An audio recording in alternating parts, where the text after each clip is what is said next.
honestly can make any parent a little tense. Discipline. But what if we've been looking at it all wrong?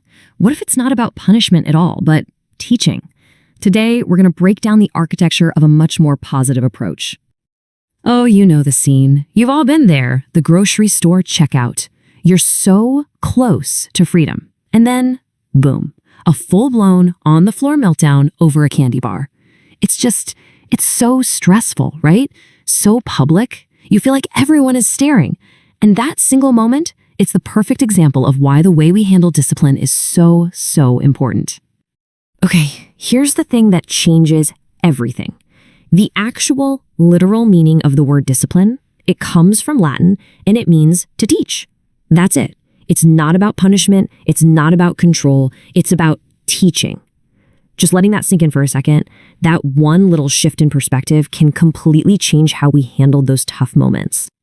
So what exactly is positive discipline then? Well, first off, it's not about letting your kids run wild. It's not permissive parenting. It's about being effective. It means you're showing them respect, you're actually listening to them, and you're always reminding them they are loved, even when you're correcting their behavior. It's all built on connection, really, because let's be honest, kids learn best from people they trust and feel connected to. Think of it like this. There are really two roads you can go down. There's the positive path, which is all about teaching your child self-control and building up their self-esteem. Then there's the other path, the negative one, spanking, yelling. And yeah, it might stop the behavior right then and there, but what's it really teaching? It's teaching fear, and long-term, that can really chip away at a kid's sense of self-worth. This brings us to a really crucial point about our role as parents. Look, our job is not to be our kid's best friend. It's just not. Our job is to be their guide. And you know what? Sometimes a guide has to make decisions that the person they're guiding isn't going to like. Setting those firm, loving boundaries, that's probably one of the most important things we'll ever do for them. And Dr. Ari Brown puts this so perfectly. This quote, it's a powerful warning, right? The little things we deal with now, the toddler stuff, that's just practice. It's training for the much bigger challenges down the road. That's why setting yourself up as the guide early on is it's everything. And you can see exactly how this escalates over time. I mean, at age 3, demanding candy seems kind of small, right? But if they learn that a tantrum is the magic button to get what they want, fast forward a few years. Now it's refusing to go to bed at age 8. Fast forward again, and you're dealing with a 16-year-old who wants to go to a party where there's underage drinking. See, the pattern is exactly the same. It's just the stakes that get way higher.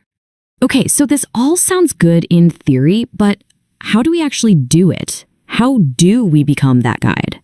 Well, the good news is we don't have to wing it. Dr. Brown lays out a super practical toolkit, 8 key principles that we can start using right away. Yep, 8. These are the building blocks, the foundation for this whole thing. Let's dive in. All right, let's get into the first 4. Number 1, be a good role model. This is huge. Our kids are watching us constantly. They learn how to handle their big feelings by seeing how we handle ours. 2, be consistent. If no means no on Monday, it has to mean no on Wednesday. That's not being mean. That's creating security. It helps them feel like the world makes sense. 3, be calm and brief. Nobody wins with a long, angry lecture. They just tune out. And number 4, be quick. You got to address the behavior right when it happens. That way, the lesson actually sticks. Okay, on to the final 4. Number 5, pick your battles. Seriously, not everything is worth a fight. Just let some things go.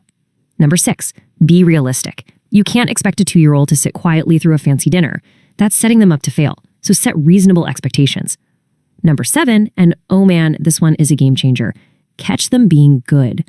When you praise the good stuff, you're literally helping their brain build pathways to do more of it. It's powerful. And last but not least, number 8, remind them you love them. Always. The behavior was bad, not the child. Make sure they know their worth isn't on the line.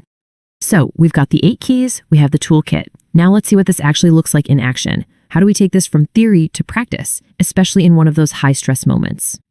Okay, let's rewind. Remember where we started? That dreaded checkout line meltdown? So now that we have this toolkit, how do we play this scene differently? What changes?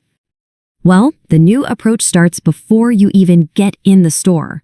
You use key number 6, be realistic, and you set the expectation. Hey, just so you know, we're not buying any candy today. Then, while you're shopping, you lean into key number 7, catching them being good. Wow, you are being such a great helper, thank you. Now, if the meltdown still happens, and sometimes it will, that's when you bring out keys 3 and 4. You stay calm, you keep it brief, and you address it right away. No big lectures, no yelling. And then after it's all over and everyone's calm, you lock it all in with key number 8, a big hug, and I love you no matter what. And here's the last, most important thing to remember. This quote says it all. You're planting seeds here. You're not going to get a giant oak tree overnight. Every single time you use these tools, you're watering those seeds. You're nurturing the roots of self-control and respect. It's going to take time. It's going to take patience.